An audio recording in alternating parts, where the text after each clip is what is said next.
आप सभी भक्तों को धनतेरस की हार्दिक शुभकामनाएं। आज आप सभी श्रवण करेंगे धनतेरस की 5 पौराणिक कथा। प्राचीन काल की बात है। दुर्वासा ऋषि के श्राप के कारण सभी देवता भगवान विष्णु के साथ शक्तिहीन हो गए थे और साथ ही असुरों की शक्ति भी बढ़ गई थी, जिसके कारण भगवान नारायण ने देवताओं को असुरों के साथ मिलकर सागर मंथन करने का आदेश दिया। भगवान की आज्ञा से जब देवताओं ने सागर मंथन किया तो एक एक करके सागर से 16 रत्न प्रकट हुए। सबसे अंत में हाथ में अमृत का कलश लेकर भगवान धन्वंतरी अवतरित हुई। जिस दिन भगवान धन्वंतरी का अवतरण हुआ वह कार्तिक कृष्ण त्रयोदशी का दिन था। तभी से उस दिन को धन्वंतरी त्रयोदशी यानी धनतेरस के नाम से जाना जाने लगा। इस मंगलमयी कथा को पढ़ने, सुनने और लोगों को सुनाने वाले को आरोग्य का प्राप्त होता है और वह निरोगी जीवन जीते हैं। प्रेम से बोलिए धन्वंतरी भगवान की जय। पौराणिक कहानियों के अनुसार एक बार यमदेव ने अपने दूतों से प्रश्न किया कि क्या दूसरे के प्राण लेते समय क्या उनको दया नहीं आती? जिसके उत्तर में यमदूतों ने कहा, बिल्कुल नहीं। यमदेव ने प्रेम पूर्वक मित्रवत होकर पुनः पूछा कि कभी कोई घटना या वाक्य जब उन्हें दया आई हो? ऐसे में दूतों ने कहा कि यम देवता, एक बार राजा हेम के पुत्र का प्राण लेते समय उसकी नवविवाहिता पत्नी का करुण विलाप सुनकर हमारा हृदय भी पसीज गया।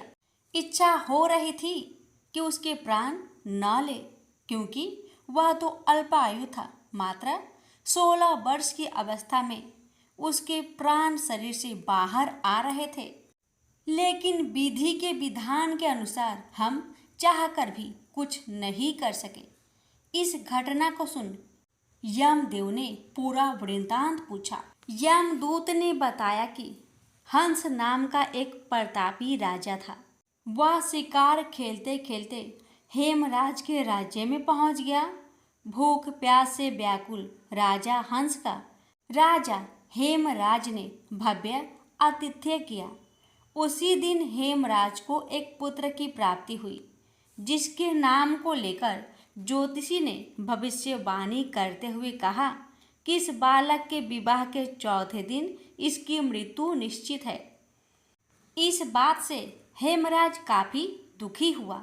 तभी महाराज हंस ने सत्वाना देते हुए उसके बेटे की रक्षा की जिम्मेदारी खुद पर ले ली और हेमराज के बेटे के लिए यमुना किनारे एक विशेष किले का निर्माण कराया, जहां वायु भी उसकी अनुमति के बिना अंदर प्रवेश नहीं कर सकती थी। यमदूत ने आगे बताया, इस प्रकार राजकुमार तरुण बड़े हुए। उन्होंने कभी कन्या नहीं देखी, लेकिन देवयोग से उन्हें एक राजकुमारी दिखी और दोनों ने चुपके से गंधर्व विवाह कर लिया। इसकी सूचना राजा हंस और हेमराज को मिलते ही दोनों ने नियति को टालने का प्रयास शुरू किया, लेकिन वे यमदूतों को नहीं रोक पाए और हमने राजकुमार तरुण के प्राण हर लिए। यमदूत ने यमराज से कहा, जहाँ कुछ समय पहले तक उत्सव का वातावरण था, वहाँ चीख पुकार मच गई। नवविवाहिता राजकुमारी तो ऐसे दारुण विलाप कर रही थी कि मेरा कठोर मन भी उसे सुनकर विचलित हो गया। हे यमराज, मैं स्वयं भी रोने लगा, परंतु कर्तव्य की डोर से बंधा होने के कारण मैं विवश होकर वहां से उसके प्राण लेकर चला आया।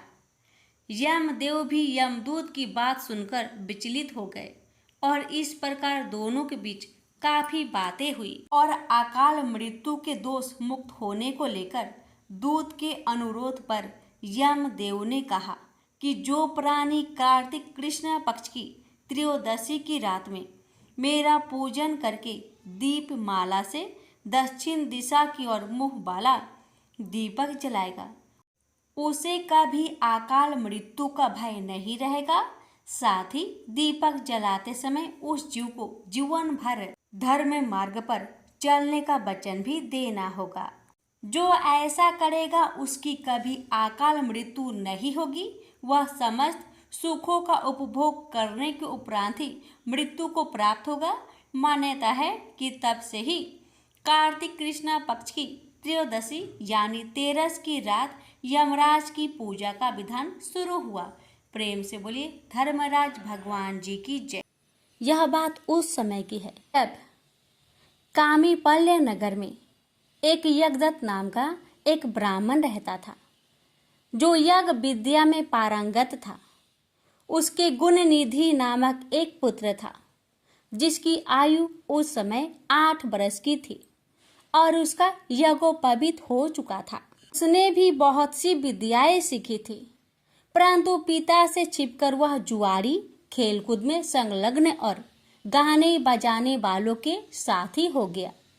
उसने ब्राह्मणों का आचार त्याग, संध्या वंदना आदि से रहित ब्राह्मणों की निंदा में रट तथा पाखंडियों तथा भारों का साथ कर लिया था।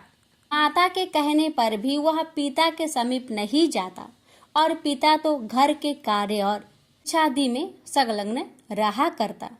और जब घर आकर अपनी स्त्री से पूछता कि इस समय गुण निधि कहाँ गया है, तो वह कह देती कि इस समय कहीं बाहर गया है, कहीं स्नान या देवताओं की पूजन के लिए गया होगा। एक ही पुत्र वाली होने के कारण वह माता दीक्षित को ठग लेती। निदान गृह सूत्र के अनुसार दीक्षित ने उस पुत्र का विवाह भी करा दिया। माता नित्य पुत्र को समझाती कि तुम्हारे पिता बड़े ही महात्मा और क्रोधी भी है, तुम अपनी बुरी आदतों को छोड़ दो, अन्यथा जब वह तुम्हारे इस चरित्र को जान लेंगे तब तुमको और मुझको दोनों को मारेंगे। तुम्हारा कुल बड़ा पवित्र है, तुम यह जुआ आदि निंद कर्म क्यों करते हो? हे पुत्र, इसे त्याग देने में ही तुम्हारा कल्याण है। परंतु कहा की बात माता के समझाने का उस पर कुछ भी प्रभाव ना पड़ता। एक दिन उसने घर में रखी हुई पिता के हाथ की अंगूठी को चुराकर किसी जुआरी के हाथ में दे दिया। देव योग से दीक्षित ने उस अंगूठी को जुआरी के हाथ में देखा और उससे पूछा, तो उसने कहा, मैंने कोई तुम्हारी चोरी तो की नहीं है, किंतु तुम्हारे पुत्र ने ही लाकर दिया है। अंगूठी ही नहीं, किंतु उसने और जुआरियों को भी बहुत सा धन लाकर दिया है। परंतु आश्चर्य है कि तुम जैसा पंडित अपने पुत्र को क्यों नहीं जान सके। लज्जा के मारे दीक्षित का सिर झुक गया। वह सिर झुकाए और वस्त्रों से अपना मुख ढके हुए अपने घर गया और घर में जाकर पत्नी से बोला कि हे दीक्षित की धूर्त पत्नी, भला यह तो कहो, वह तेरा गुण निधि पुत्र कहाँ है? वह कहीं भी हो, किंतु मेरी अंगूठी कहाँ है, जिसे उपटन करते समय तूने मेरे हाथ से ले ली थी? उसने कहा, मैंने कहीं रख दी है, स्मरण नहीं आ रहा है, क्योंकि मध्या का समय है और इस समय स्नान आदि में संलग्न हूँ, क्योंकि अतिथियों का आगमन का समय बीता जा रहा है, जबकि पकवान आदि भी मुझे शीघ्र तैयार करने हैं।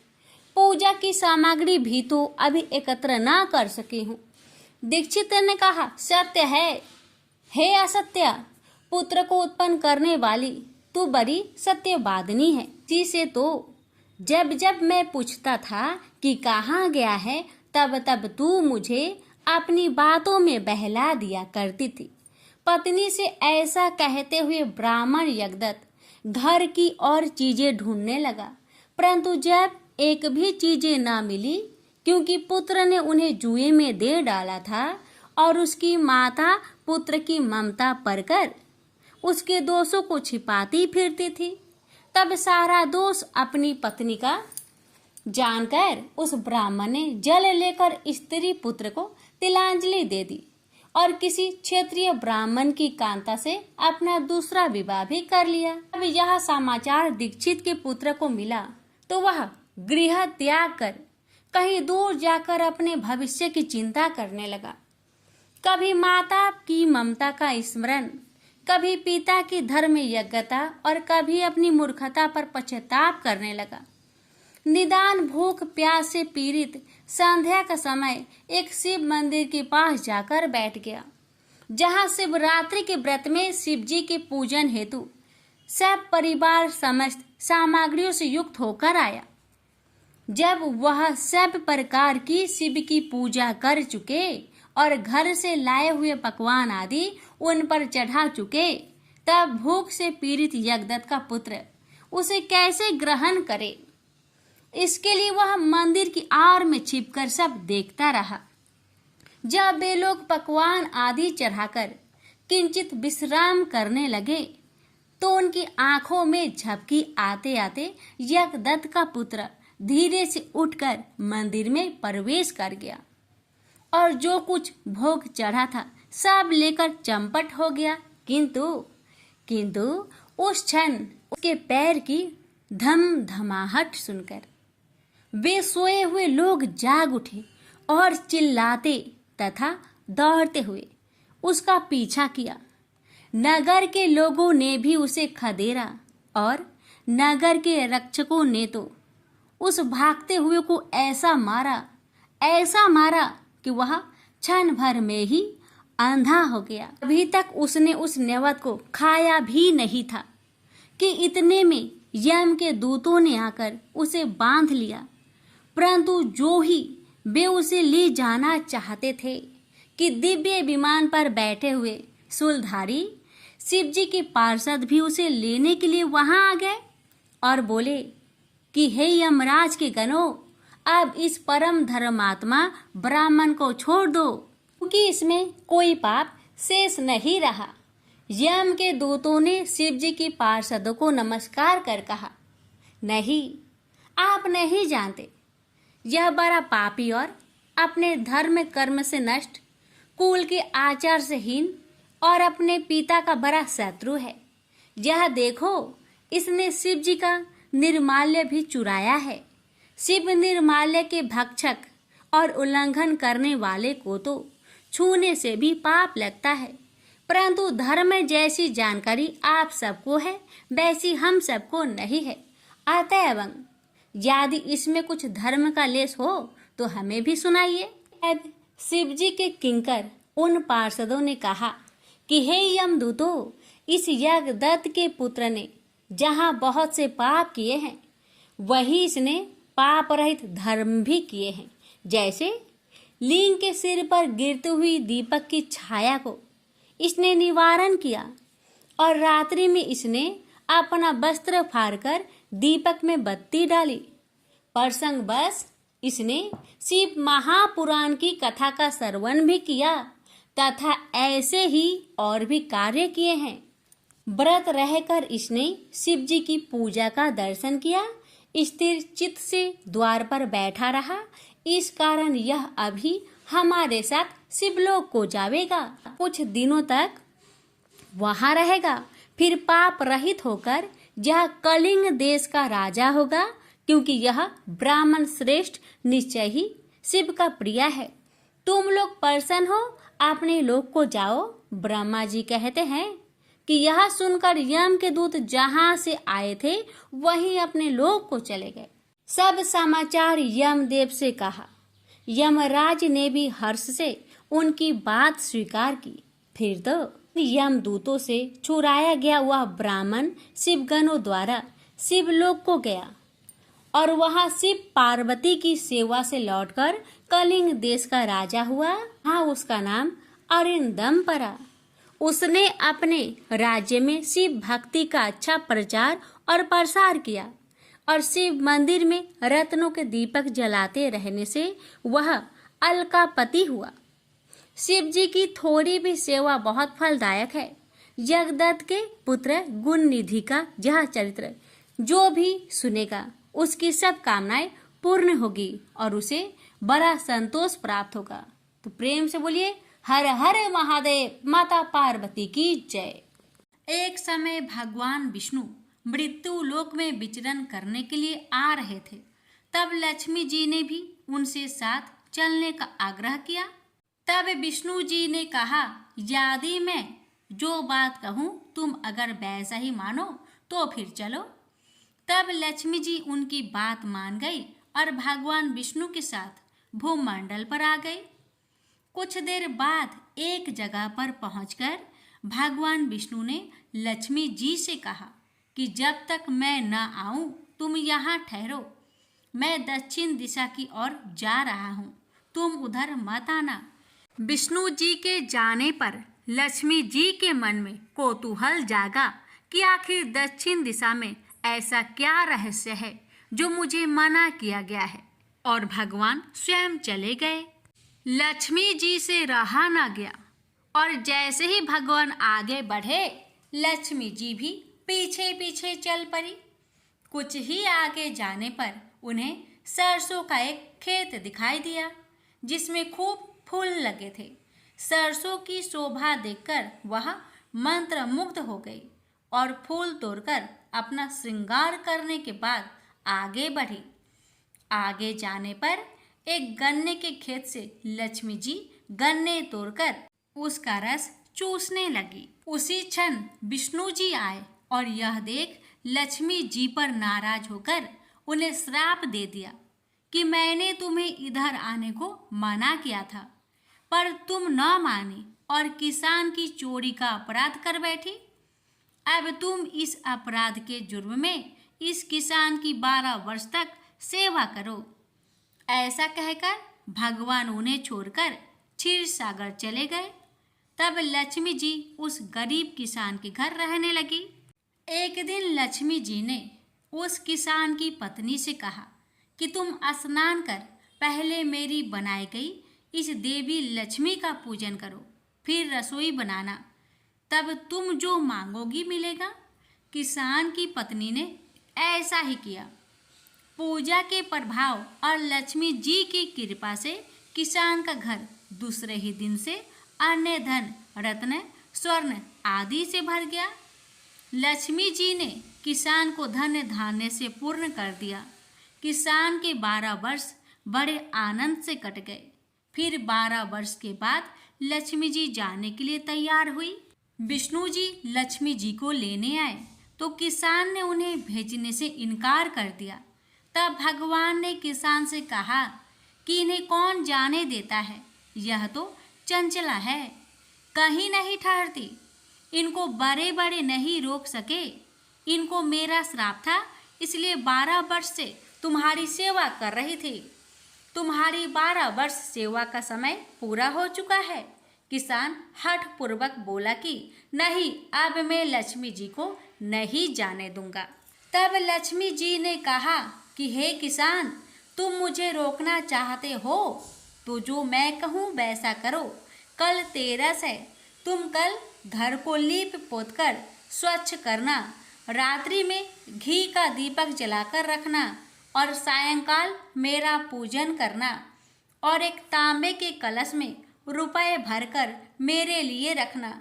मैं उस कलश में निवास करूंगी, किंतु पूजा के समय मैं तुम्हें दिखाई नहीं दूंगी। इस एक दिन की पूजा से वर्ष भर में तुम्हारे घर से नहीं जाऊंगी। यह कहकर वह दीपकों के प्रकाश के साथ 10 दिशाओं में फैल गई। अगले दिन किसान ने लक्ष्मी जी के कथा अनुसार पूजन किया। उसका घर धन्य धान्य से पूर्ण हो गया। इसी वजह से हर वर्ष तेरस के दिन माँ लक्ष्मी जी की पूजा होने लगी। प्रेम से बोलिए लक्ष्मी माता की जय। हे माता, आपकी कथा कहने, सुनने, हुक्कार भरने वाले सभी के परिवार पर अपनी कृपा सदा सर्वदा बनाए रखना। प्रेम से बोलिए लक्ष्मी माता की जय। लापसी तपसी की कथा। एक लापसी था, एक तपसी था। तपसी हमेशा भगवान की तपस्या में लीन रहता था।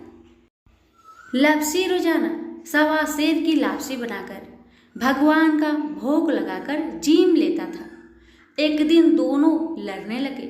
लापसी बोला, मैं रोज भगवान की तपस्या करता हूँ, इसलिए मैं बड़ा हूँ। लापसी बोला कि मैं रोज भगवान को सवा सेर लापसी का भोग लगाता हूँ, इसलिए मैं बड़ा हूँ। नारद जी वहां से गुजर रहे थे। दोनों को लड़ता देखकर उनसे पूछा कि क्यों तुम लड़ रहे हो। लप्सी ने खुद को बड़ा होने का कारण बताया और तपसी ने अपना कारण बताया। नारद जी बोले, तुम्हारा फैसला मैं कर दूंगा। दूसरे दिन लप्सी और तपसी नहाकर अपनी रोज की भक्ति करने आए तो नारद जी ने छुपकर 1.25 करोड़ की एक एक अंगूठी उन दोनों के आगे रख दी। तपसी की नजर जब अंगूठी पर पड़ी तो उसने चुपचाप अंगूठी उठाकर अपने नीचे दबा ली। लप्सी की नजर अंगूठी पर पड़ी लेकिन उसने ध्यान नहीं दिया। भगवान को भोग लगाकर लप्सी खाने लगा।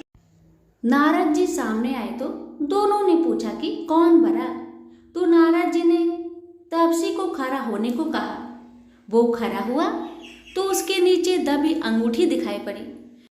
नारद जी ने तपसी से कहा, तपस्या करने के बाद भी तुम्हारी चोरी करने की आदत नहीं गई, इसलिए लप्सी बड़ा है और तुम्हें तुम्हारी तपस्या का कोई भी फल नहीं मिलेगा।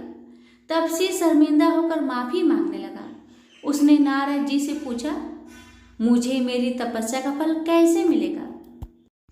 नारद जी ने कहा, यदि कोई गाय और कुत्ते की रोटी नहीं बनाएगा तो फल तुझे मिलेगा।